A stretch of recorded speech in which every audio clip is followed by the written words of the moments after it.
Ay, magandang gabi mga boss, mga kamping. Salamat sa dumadagdag na subscriber ng mga friend. Ito, marami naman tayong pag-uusapan ngayon mga boss. Unahin natin itong marami palang interesado rito sa mga nawawalan sa bungero talaga 8 hours ago ito, meron itong 88,609 views as of now. Pakinggan natin. Complaint si missing sa bungero whistleblower Dondon Patidongan laban kay dating CIDG Chief Romeo Macapas at dalawang iba pa. Pinipilit umano kasi nila ang mga kaanak na ituro siyang mastermind at hindi si Atong Ang. Bagong pasabog sa missing sa bungero case mga kabayan. Patidongan Brothers, sinampahan ng panibagong reklamo si General Macapas at ilang mga pulis. Pangalawang update, 12 affidavit sa missing sa bungheros. Misteryosong nawawala. Dokumento na nagtuturo kay Patidongan bilang mastermind, hindi isinumite. Pangatlong update, pulis na umano'y dawit sa missing sa bungheros case. May ipinakitang matibay na pruweba na maglilinis sa kanyang pangalan. Panghuli, tunay na trabaho ni Ella Kim at ang dahilan kung bakit gusto siyang patahimikin ni Atong Ang. Bago tayo mag-umpisa, baka hindi matapos ang usapin sa kaso ng mga nawawalang sa bungero. Dahil ngayong araw, may panibagong kabanata na naman ng istorya ang ating matutuklasan. Ang magkapatid na Patidongan muling nagpakita sa National Police Commission o NAPOLCOM. Ang magkapatid na sina Julie Dondon Patidongan at Ella Kim, kilala bilang mga pangunahing whistleblowers sa investigasyon. Pero hindi lang basta pagharap ito, dala nila ang bigat ng panibagong administrative complaint laban sa ilang mataas na opisyal ng pulisya na umano'y sangkot mismo sa kontrobersya. Sa pinakabagong reklamong isinampa ngayong araw, malinaw at klaro ang tinutumbok nito. Si Police Brigadier General Romeo Macapas at ilan pang kasama nito. Ayon kay Ella Kim, malinaw ang kanilang hangarin. Hindi para guluhin ang proseso, kundi para tanggalin sa pwesto ang opisyal na sa tingin nila ay may ginawang paglabag sa kanilang karapatan. Wala akong ibang intensyon dito. Ang gusto ko lang matanggal si General Macapas, mariin niyang sinabi sa harap ng media. Bakit matanggal lang? Ba't yun lang gusto nyo matanggal? Dapat kulong. Ay naku, ito mga to. Inalikan ni Ella Kim ang pangyayari noong Hulyo nang isa pa nilang kapatid na si Jose ay sunduin mula sa Cambodia. Ayon sa kanya, noong unay malaki ang tiwala nila kay General Macapas dahil kausap umano nito ang kanilang kapatid at tila nakahanay sa plano ng DOJ na ligtas silang maipapasa sa kustodya ng mga otoridad. Ngunit anya, pagdating nila sa Pilipinas ay biglang nagbago ang takbo ng usapan. Ayon sa salaysay ni Dondon, sa halip na dalhin sila sa designated meeting point kasama ang DOJ na siya sanang napagkasunduan, ay ipinahuli raw sila ni Macapas sa NAIA. Hindi lang iyon, kinuha pa umano ang kanilang cellphone at nang maibalik ito, wala na ang SIM card at memory card nito. Para sa magkapatid, hindi ito basta pang-aabala. May mga sensitibong ebidensya raw doon na mahalaga sa kaso at ang pagkawala nito ay malaking hadlang sa paghahanap ng katotohanan. Hindi naman nagpaliban si General Macapas sa pagbibigay ng kanyang panig. Okasyon ng aking kaarawan. Aligasyon at iginiit na walang pinipili ang hustisya, na anuman ang kanilang aksyon ay nakaayon sa tamang proseso ng Lahat naman tatanggihan Alam nga naman aminin yan, di ba mga boss? Pero po tayo ng mga general, Lieutenant Colonel, talagang grabe ito sindikato na ito. May abogado, may artista, may judge na hawak sila, na nai-appoint naman ni PBBM. Ngunit matatandaan, mga kababayan, na noon pa man ay nabanggit na ni DOJ Secretary Boying Remulla na may pinatanggal siyang opisyal ng CIDG dahil sa isang kilos na hindi niya nagustuhan. Para sa kalihim, kinakailangan ng mga taong may mataas na antas ng integridad at tiwala para manguna sa investigasyon. Mabilis ang tugon ng PNP at ni Macapas. Pinabulaanan nila ang lahat ng paratang at sinabi na walang batayan ang mga ito. Kasama sa press conference noong araw na iyon. Hindi ba yun din nasabi ni Atong Ang na yung akusasyon nitong sila Patigonan sa kanya, walang batayan? Di ba? Lahat naman yun ang sagot walang batayan, di ba? Tayo. Klase ito. Si DOJ Assistant Secretary Eliseo Cruz na nagpahayag ng buong suporta ng kanilang ahensya sa hakbang ng magkapatid. We all expect that of all those involved in the investigation, their actions will be aligned with the DOJ direction. Lahat ng direksyon namin ay patungo sa conviction, anya. Samantala, hindi lang reklamo ang pinag-usapan. Isinagawa rin ang preliminary hearing sa Napolcom para sa mga pulis na una nang nasampahan ng reklamo kaugnay ng parehong kaso. Ayon sa abogado ng mga pamilya ng nawawalang sabungero, malinaw na matibay na ang kaso, ngunit anumang dagdag na ebidensya o testimonya ay lalo Matagal nang malinaw yung kaso. Sinasabi na nga ni Justice Remulla na malinaw yung kaso, malakas yung kaso eh. Ang kaso, bakit nakakalaya pa yung tinuturong mastermind dyan sa kaso? Mantalang itong mga pulis nasampahan na ng preventive suspension dahil nakakuha na ng probable cause. Kaya nasa preventive suspension na sila, di ba? Pero si Atong Ang mukhang may balita na wala na po rito sa Pilipinas. Tuloy. ang magpapatibay rito. Tayo po ay kumakatok sa konsensya ng mga may nalalaman. Sana sabihin na nila ang totoo, ani pa ng abogado. Napolcom Commissioner Rafael Calinisan, bagamat aminadong hindi pa nababasa ang kabuuan ng reklamo, tiniyak na bubusisiin itong mabuti bago maisama sa agenda ng komisyon. At habang patuloy na lumalabas ang mga bagong detalye, mas nagiging komplikado ang larawan ng investigasyon.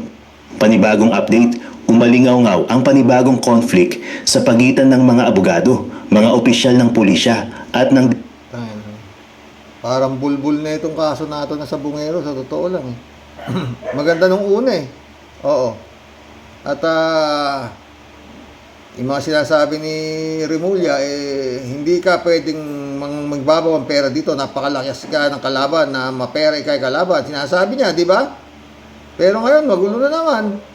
Mapera yung kalaban. Sino tutukuyin mo mapera? Di ba? May-ari na sabungan.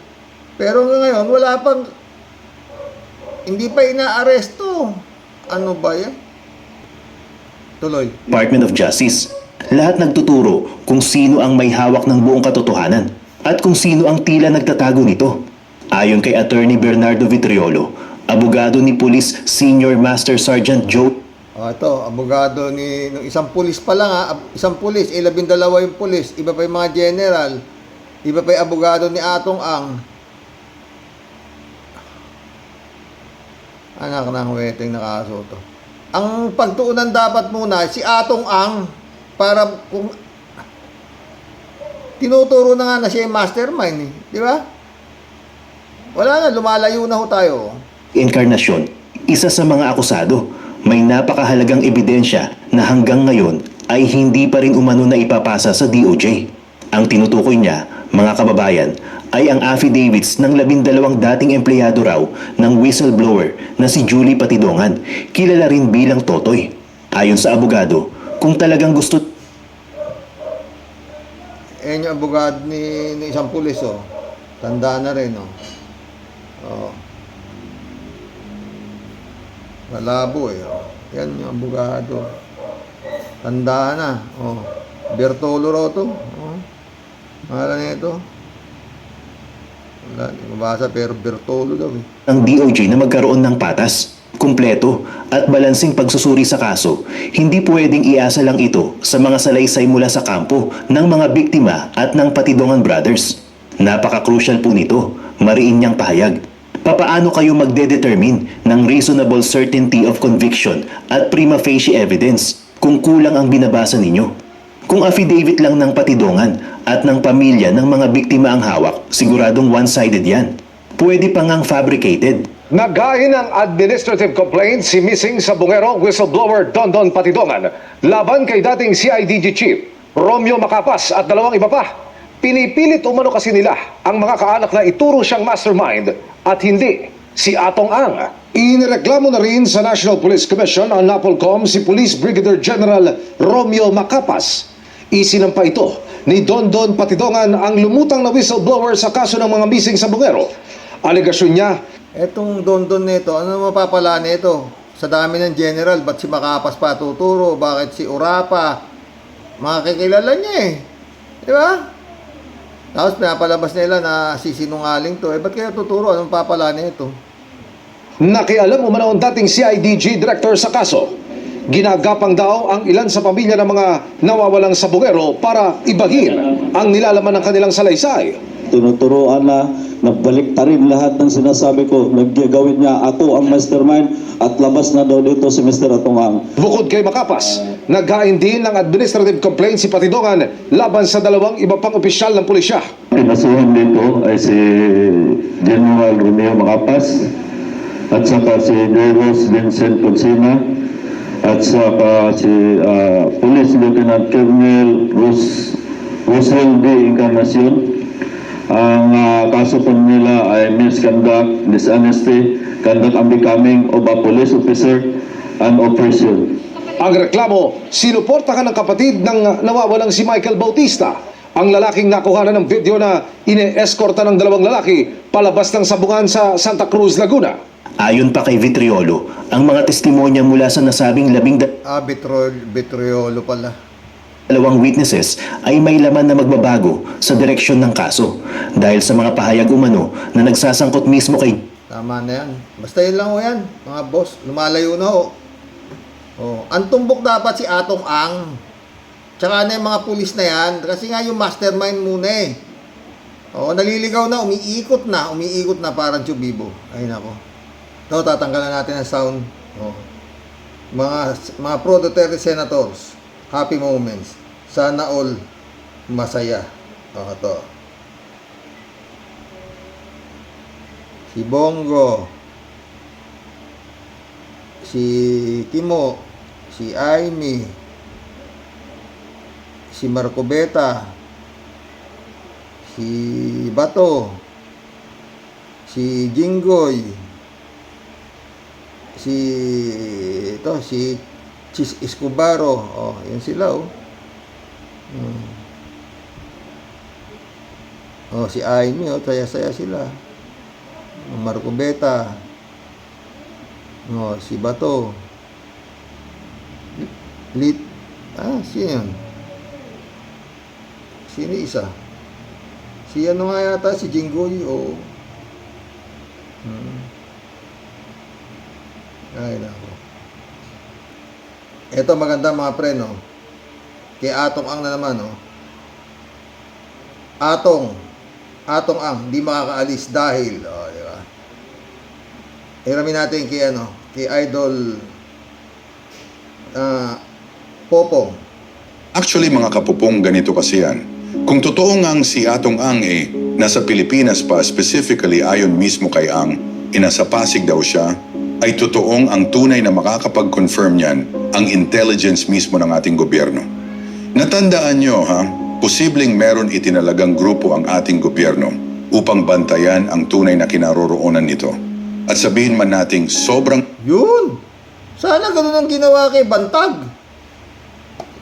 Yung ginagawa kay Atong. Kung tuloy natin. Di ba? Kung binantay si Bantag, hindi na nakatakas, di ba? Si Harry Roque, mga ganun. Si Go Waping, di ba? Si Tevez, mga ganun, di ba? Wala eh. Buti ito, binabantay si Atong daw. Totoo. daming bodyguards, meron itong si Atong Ang still mas marami pa rin ang bilang ng mga otoridad dito sa Pilipinas. At kung sa other countries ay gumagamit pa ng mga submarine o boat ang mga tao para makatakas, ay still nahuhuli pa rin sila ng mga otoridad dahil sa mga intelligence reports. Most especially, kung ang existing government hindi mo kaalyado. Anyway, ganito pa yung bagong balita. Nagpasya ang magkapatid na Patidongan na magsampa ng reklamo laban kay dating Criminal Investigation and Detection Group Chief Brigadier General Macapas. Ayon sa kanila, hindi naging maayos ang pagtrato sa kanila noong sila ay ibinalik mula Thailand nitong Hulyo. Ipinahayag nila na ang kanilang mga cellphone ay ibinalik na kulang at wala na ang mga mahahalagang memory card at media files na posibleng may kinalaman sa kaso ng mga nawawalang sabongeros. Sinabi ng magkapatid na una silang nakontak sa pamamagitan Tama na yan. Na ano na kanina yan, di ba mga friend? yun lang sa akin mga boss, no? Yung atong ang pagka hindi na huli hanggang Disyembre, hindi pa nakulong. Kasi tagal, di ba? Kailangan namang napakahirap pa ba para sa Department of Justice na i-verify yan kung may probable cause? Nasampahan na di ba? Dito muna tayo, maglibang muna tayo rito. Nagandahan ako sa TikTok na to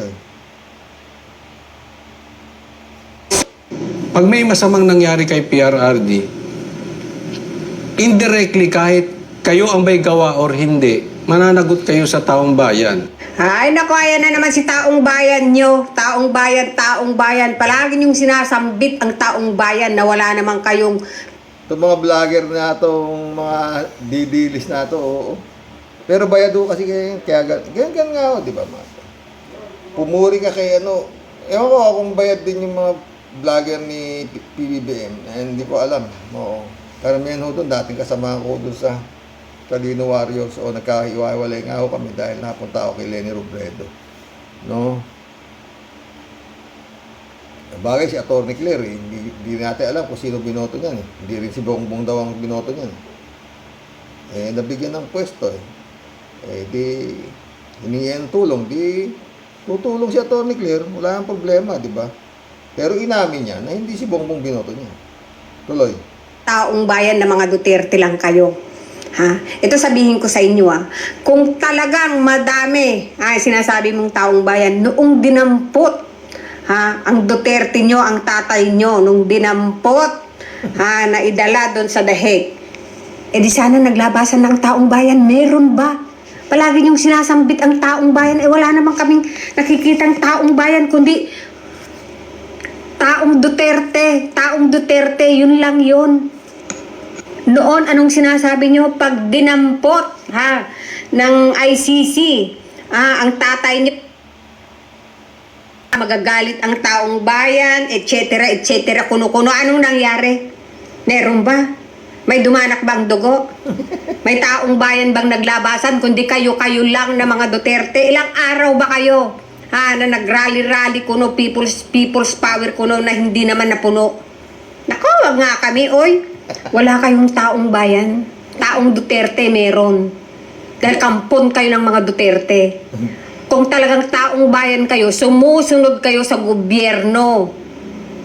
Pero sino bang sinusundan nyo? Di ba Duterte? Di taong Duterte kayo, hindi kayo taong bayan. Ay, nako. Taong bayan. Pinagkakakitaan nyo na nga ang pagiging Duterte nyo di ba? Ambag, solicit. Nako, wag nga kami, taong bayan. Mga supporters nyo, nag-aaway-away na dahil sa pera. Di ba? Kaming mga loyalists, may ganun ba? Kaming BBM supporter, may ganun ba? Sarili namin, ikinakalagkad namin ang pagiging pro-government namin. Hindi kami nadadaan sa pera-pera. Pinagkakakitaan nyo ang pagiging solid Duterte nyo kuno, pero wale. Mukha kayong pera. Kayo nag-aaway tungkol sa pera. Hindi ba kayo nahihiya sa mga Duterte supporters dyan na iba na solid talaga? Pero kayo, anong ginagawa nyo? Pinagkakakitaan nyo sila. Mahiya naman kayo, oy. Kaya wag nyong binabanggit sa amin ang taong bayan. Banggitin nyo taong Duterte. Okay?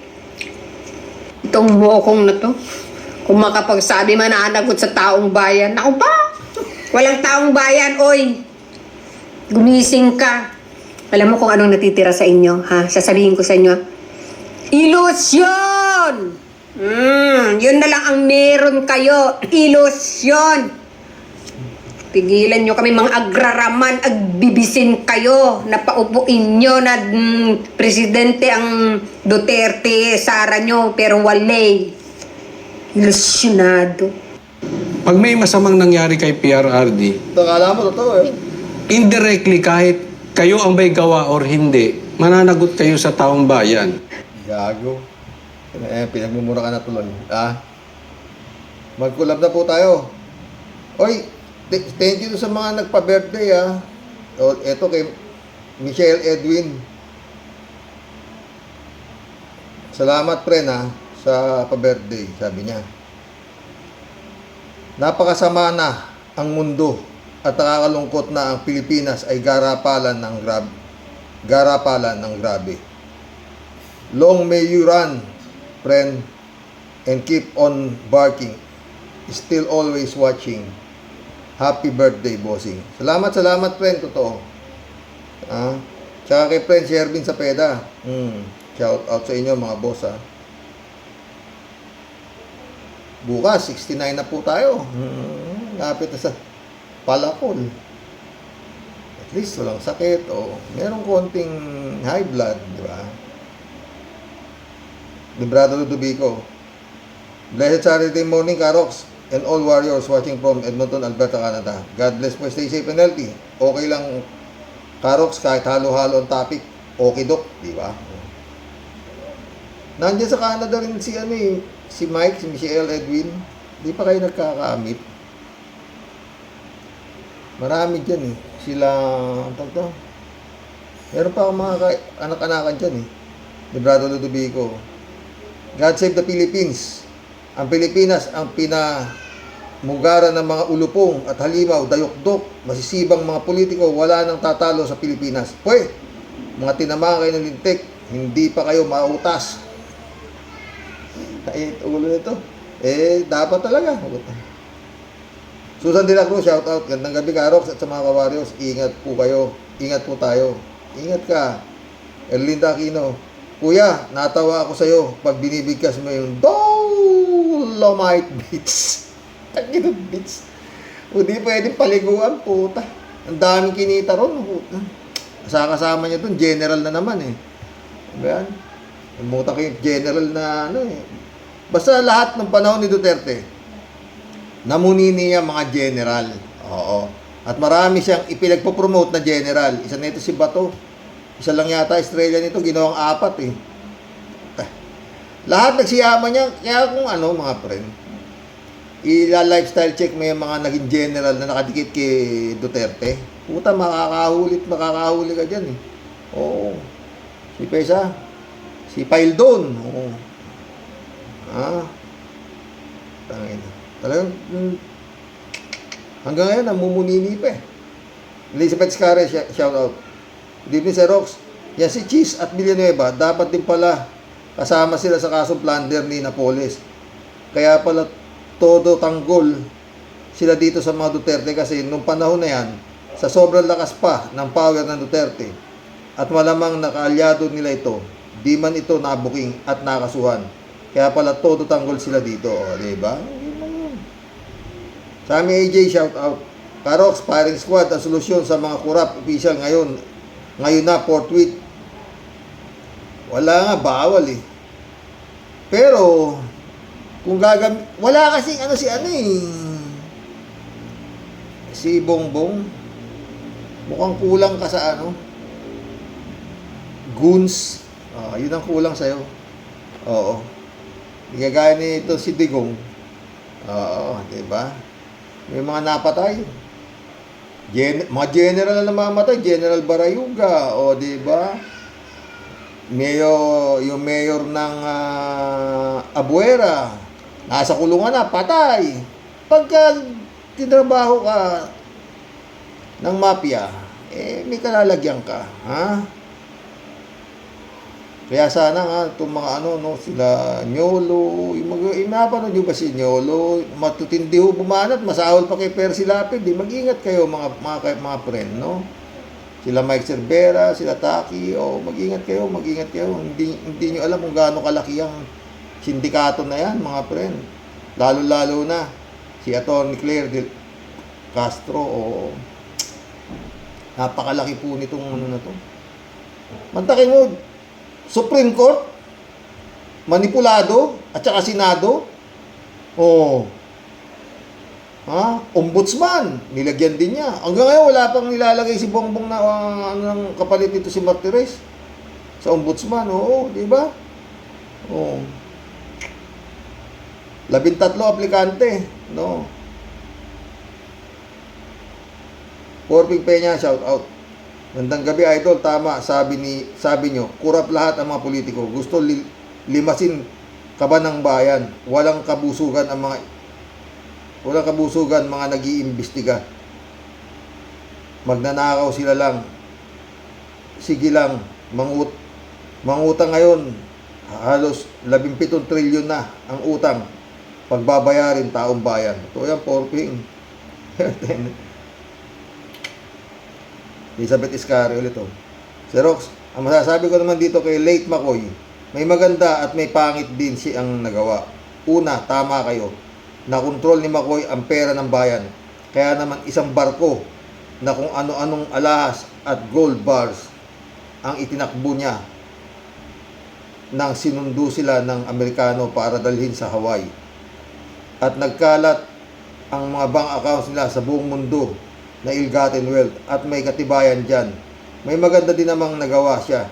Yung kontrolin niya ang galaw ng bawat Pinoy. Binigyan niya ang mamamayan ng seguridad bilang safe ito, tirahan ng bawat Pinoy. Batas militar nga ang pinairal niya sa buong kapuluan ng ating bansa at pinairal ang curfew, di ba? At saka yun nga, Elizabeth, ang pinakamaganda noong panahon ni Makoy, walang Senado, walang Kongreso, walang eleksyon, ang laking tipid. Sweldo niya, magkano sweldo niyan? Pati Vice President, wala si Makoy. Ngayon, puta na. Ay nako, Lord. Tsaka walang mga ganyang klaseng mga baha na ganyan na matinding mga korupsyon sa walang ganyan. Kaya nga talagang tutusin, deserve niya talagang yumaman eh. Siya nga lang mandurukot eh. Magnanakaw di ba? Pero hindi naman masyadong meron talaga siya mga pinagawa. Oo. Ngayon, San Juanico Bridge di ba? Ganda pa. Pinabayaan lang ng panahon ni Digong, di ba? Porping Peña, Isa pa, Karox, kampihan ng mga magnanakaw ng maupo si Digong lahat ng mga nakakulong pinalaya. Dapat ipagbawal mag-donate ng campaign fund sa mga politiko. Bawal naman talaga. Pero hawak nila lahat di ba? Wala nang bawal yata. Puta na, kaya taong bayan talaga dapat gumalaw mga friend. Elizabeth Iscari, tama kayo Sir Rox. Nakakatuwa ang mga sinasabi ni Christian Siguera, Atty. Gutierrez at itong si Senator Llamas, Secretary Llamas. Ang sarap panoorin at may sense, gaganahang kapakinggan at katotohanan ito para makapag-isip ang mga bobong Pinoy. Wala nang isip yung mga yan. Pagdating ng babayaran na lang yung mga bobo na yun. Mamerto Jr. Salonga, shout out. Good evening, Karox. Sa totoo lang, nang mapatalsik si Marcos, walang investor na pumasok, walang gusaling itinatayo. Yung iba, nag-aali sa paggawa ng martial law nang maupo si Cory, doon nagsimula mag-boom ang construction. Gawa ng may tiwala na ang mga negosyante sumama nang dahil sa speaker. Nakabalik ang masasamang politiko dahil sa ambisyon nila na maging presidente, kaya nasa mga leader natin ang nagpahirap. Kung wala yung mga businessman na yan, wala tayong makikitang mga building dyan. Puro mga businessman yan. Halos lahat ng ahensya ng gobyerno umuupa lang, walang sariling building. Ang tanong, bakit alam na this? Di ba? Totoo naman, Merto Romeo Calusa, shoutout. Huwag na kayong magtaka. Kaya itong tumatakbong politiko, nagpapatayan para sa pwesto, para magnakaw. Yun lang naman di ba? Kalat ni Baya, shoutout.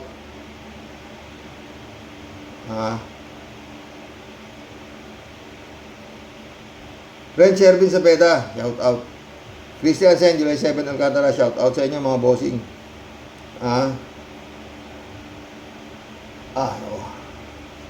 Friend Amy Bingson, Dolor Garcia, shout out. Sabi ni Friend Shervin.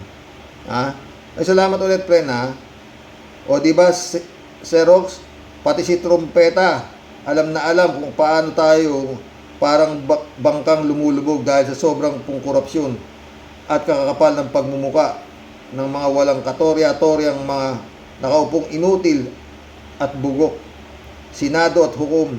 Ang tawag po mga kasumpa-sumpang honorables. Pwede. Grabing kapal na.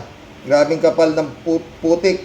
Nakabahid sa mga pagmumukha ninyo. Mga anak kayo ng talaga ng may tulo. Mga leche, mga buwisit. Ay nako, Sir Rox. Hanggat ang anay at linta at mga buhayang hagom nandyan po, Sir Rox. Wala pong silay na matatanaw na magandang umaga para po sa bansang Pilipinas. Totoo yan. Iyadelika. Anong hiya-hiya at takot sa Diyos ang mga pinagsasabi nyo, ha? Di kami tinatablan yan. Mga pangungutya ninyo, hoy, kami ang kumakain ng masarap at hindi inaanod sa baha. Yun, anong konsensya kayo dyan, ha? Gat kami ang nakaupo dahil sa mga tanga. Gat kami nakaupo dahil sa mga tanga. O edi, magdusa kayo. Kami ang pinakamalupit na Senado at hurado sa kasaysayan. Wala nang lulupit pa. Kung bakit kayo inlulubog at inaanod ng baha ngayon ba? Edi, di namin problema yun. Totoo, ha? Kapag ang inyong kuting, puro lang imbestiga. Leon kasi. Kuting ka ng kuting, ayaw tuloy mamagat Ha? Pero kulang sa alsa. Kaming mga kawatan, ngingisi-ngisi lang at kukuya-kuyaoy lang habang pinapanood namin kayong lahat inaanod ng baha. Siyempre pa, denggoyan lang ang labanan. Kaya, ang mas matinik, mas matinik. Ha? Ang mas matinik, mas may atik. Totoo, o di ba, Sir Rox? Kaya, wag puro imbestiga lang ang pa-impress sa bayan, sa Sir Rox. Ipakita dapat may makulong at may mapaparusahan para maniwala talaga tayong may walk the talk. Siniswerte, Tia Deli. Bye. Pag talaga seryoso, Sir Rox, sino-sino kaya ang mga buhayang senador at mga huradong salarin ang mahuhulog sa bangin? Layan. Bae, kabang-abang at exciting pag nagkatotoo ang bulong ng alaga mong duwende, Sir Rox. Nako, eto naman po tayo sa susunod na kabanata, Sir Rox. Talaga, ha? Kaya hanggang sa muli po, ako muna po, mag-aalis lang po ng topak. Ang sa inyo pong lahat, tunay pong nagmamahal. Ang Katipunera pong Cavite, lagi pong palaban. Ito po ang asungot at makulit ninyo, Tia Deli. Happy Fiesta sa birthday mo, Sir Rox. Sa kapistahan ng Mana po, San Roque. Oh, fiesta. Pupunta ako para makita niyo handa ko. May bandera pa sila patuloy kang gabayan ng masaya at mapagpalang buhay, Sir Rox. Happy birthday po sa'yo. Salamat, friends. Sa totoo lang. Kay Mike, Michelle Edwin, salamat din. Romeo Calusa ulit. Dapat isulong ang bitay para sa mga kurap na politiko. Kaya walang asenso ang Pinas. Totoo. At kaso, ang pinagpapatay nga yung mga Sammy AJ, shoutout. Karox, ano sa palagay mo kung magiging United States ng Amerika, Pilipinas? Katulad ko, sumumpa ako para maging US citizen noong August 12, 2025. Dapat lang. Hindi naman kaya BBM. Sundin mo na yung abogado, yung Muslim, namatay na yata. 3 beses tumakbong presidente, puro talo Kasi gusto nga niya, pag siya raw nanalo, gagawin niya Amerika itong Pilipinas. Limutan ko pangalan nun. Matapang yun. Romeo Calusa ulit. Iba talaga ang panahon ni Apo Lakay. Kaya Sir Marcos, gamitin mo na ang bagsik ng Marcos. Lahat ng korap, ipakulong mo na at firing squad mo agad. Wala, di niya kaya. Eto mga pre yan pa mga panagot. Yung mga magnanakaw ng mga senador, mga kontratista, mga kung ano-ano. Si Sara Duterte nga sinampahan na nga ng NBI. Grave threat. Meron na ba? Simpleng-simple, di ba? Pinagmumura, yung mga presidente, pinagmumura, Pinagpuputang ina yung mga ano, putang, tapos pinapapatay pa. Wala eh, may MBI ang nagsampa, MBI, ah. Shout out, Jane Labayna, Miss Aruba. Romeo ulit. Karox, pa-shout out na rin si Romel Calusa. Advance happy birthday sa kanya. God bless you, Karox. Oh, shout out Romel Calusa, ha? Happy birthday. Ako, bukas na birthday ko, Romeo. Pastor Jun Lagon, my friend, shout out. Romeo ulit, oh. Cheese, ginagago nyo talaga, Pinoy. Yun lang, por favor lang. Alam mo na ang ibig sabihin. 30 million, sarap mong paluwi sa ulo. Ay, 30 million, oh, tayo na. Sinong tanga magbibigay sa iyo ng 30 million, maski pa napakatalik mong kaibigan, puta, gago. Huwag nga kayo. Pero sa naman, shoutout. Good evening po, Karox. Grabe, nakapaligid ng mga anay kay BBBM. Ayan. Yang mga anay na yan, ang magpapabagsak kay BBBM. Kaawa-awa tayong mamamayang Pilipino sa garapalang korupsyon. Totoo. Kaya nga yung tatay nito, binaksak ang Marcelo, puta, pinaaresto lahat, utang na kayo. Dalawa lang eh, ha. Iwan niyo yung Pilipinas dito, kay magulo, sabi ni Marcos. Magsilayas kayo. O, di nagsilayas sila. Yung makulit, ayaw umalis. Doon, kulong. Yun nangyari. O, pero hindi ako naniniwala na si Marcos ang nagpapatay kay Ninoy Aquino. Hindi yo. Sa totoo lang, hindi. Ang ipinagtataka ko, alam ni Ninoy mismo na papatayin siya pag siya bumalik. Okay na mag-isip. Ha?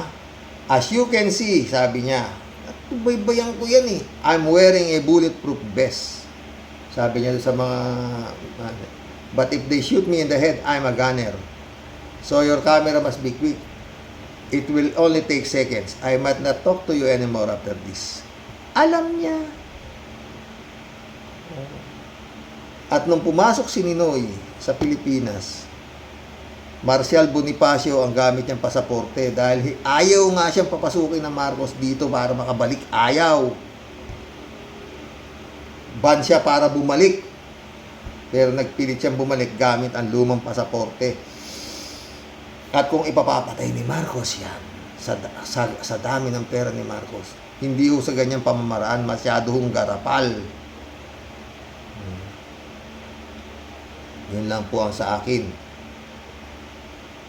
Shirley J. Sir, shout out. Tama ka dyan, Karox. Mga politiko dyan sa atin, halos lahat naman sila pumapasok lang sa politics para magpayaman, hindi maglingkod sa bayan. Totoo, yung gago. Ano yung lingkod? Imelda Go, shout out. Siya lang ang yumaman, Marcos Sr. Trump is the most corrupt US President. Don't believe him. Hindi ko alam si Trump. Pero marami nagsasabi, corrupt nga raw. Hindi natin alam. Pero yung sinabi ni Trump, Imelda Go, maganda. Oo. Kung! Kaso hindi mo kaya. Yung tanggalin yung korupsyon, buta na wala yun. Di wala nang tuwak politiko kung walang... RG Tat, shout out. Sa totoo lang, ang kailangan ng Pinas para magbago lahat ay 3 nuclear bomb. Oy, welcome to the club, RG Tat, ha. Kaya sinasabi nung isang kaibigan ko sa Canada, oo. Kalimutan ko pangalan niya eh, oo. Animator siya eh. Pilipino rin, oo. Animator siya. Sabi ko, pag magkausap kayo, matagal din eh. Ano kaya pre ng, bagsakan ng ano yan, atomic bomb. Puta di dami, para mapalitan na lahat ng lahi ng Pilipino, panibagong tutubo na naman sa akin. Wala talaga siya maisip eh. Oo. Kagaya yung dynasty na yan, putangin na hanggang ngayon, puro dynasty, putangin na. Sila magkakapatid, nandun sa Senado. Dapat talaga, tangina, taas-taasan niyo yung kwalifikasyon. ng isang aplikante para maging lingkod bayan. Ina nyo. Pati ex-convict, puta. Pati si Digong. Sambulate nilang hindi pumipirma, pinatakbo niyo pang mayor. Crime against humanity pa ang kaso, nakadun pa sa dahig. Anong klaseng tangina o katakat anak ng putang ina talaga, mapapamura ka. Sa ibang bansa, yung mga gaya klase politiko nagpapakamatay. Naghaharakiri. Pero dito, putang ina, kakapal ng mga mukha, anak ng putang ina. Oo. Lalo to Sara Duterte, hayop. Nando sa Kuwait, nagkuha ng pagsasabi ron. Putang ina yan. Ano na? Inaw, wala na talaga. Tuloy natin ito kay Adi Tats. Kung hindi mangyayari, Pilipinas going to septic tanks at dadami ang masamang tao. Only nuclear bomb can change the Philippines. Wag naman. At least mas maganda-ganda naman to Pilipinas kaysa dun sa North Korea. Mas maganda naman yung katayuan natin kaysa sa North Korea. O, di ba? FPJ, shout out. Ang mga taong nabiktima ng baha, panagutin ang mga congressman. Si Joel, bitayin nyo. Ay, si Joel is Lord. Tatawakin nyo, ulo. FPJ, puro ngaw-ngaw. Ni BBM, ipadampot at ipakulong na agad-agad. Huwag puro dakdak. Mainit ang ulo ni FPJ. PJ ulit oh. Ibig sabihin, 3 taon natutulog si BBM. Nakarami na ng nanakaw bago magising. Galit siya kay BBM, si FPJ. Florante de Raya, shout out ha. Huwag nang imbestigahan, wala rin naman mangyayari, sayang lang. Ang tatalino nung nandito, no? Sa totoo lang. Walang tanga rito eh. Elizabeth Iscario. Sir Rox, ibang klase itong Senor Go. Siyempre, aaminin ba yan? Isipin nyo, buong angkan, wow. Tapos sasabihin niya na di raw nakikipag-usap ang kamag-anak niya para sa mga project, sa project na yan. Ano daw? Kaya yan naging number 1 ng nakaraan kasi nga, sa akala ng mga bobong bumoboto dyan, ang malasakit na sinasabi na galing daw sa kanya. Hoy, mga bobong DDS, di niya pera yan. Pera ng bayan yan. Mga gunggong ang naniniwala dyan. Mga kurap ang mga yan. Kaya andyan para ubusin ang kaba ng bayan. Oh. Shine, shout out. Itong Chinese at mga kasama niyang mga kurap din. Pasarap ng buhay sa pera ng bayan, kakapal ng mga pagmumuka. Welcome to the club, Shine. Kalati Bayaw. Shout out, Miss Aruba, mabuhay ka. Regards. Wala, si Miss Aruba andun, sa karagatan pa yata. Oo. Ramon Valencia. Bossing, kaya ngayon lang naimbestigahan yan dahil nakikita ni BBM si Joel Islord alias Boy Dila na bulong ng bulong sa mga katropa niya sa Senado. Totoo. Loisel, shout out. Mister, sa totoo, salamat sa vlog mo, pero tama si Trump. Barking at the right country. Oo naman, barking at the right country siya, Loisel. Pero, sa country, right. Pero yung mga politician, wrong. Glenn Adjo, shout out. Tama ka, Karox. Idol nila ang mga kurakot sa ating bayan, di ba? Loisel ulit oh. Kaya pala unli ang allowance ni Hart sa pagrampa-rampa sa Lord Bill at Arc de Trompe. Mary Lebron, shout out Good morning, Sir Rox, no skipping ads. Baka may plano si Trump na makialam sa Pilipinas to stop the corruption. Pwede. Mission accomplished, mga boss. Adorasyon di Maranan, my friend. Shout out. Hanggang bukas po muli sa aking kaarawan. Meron din naman tayong vlog. Good night. God bless. Salamat. Ulit. Michael, Edwin, Mike. Shout out. Kay Prince Shervin sa Peda. Shout out. Salamat sa inyo mga friend. Sa pa-birthday. Good night. God bless.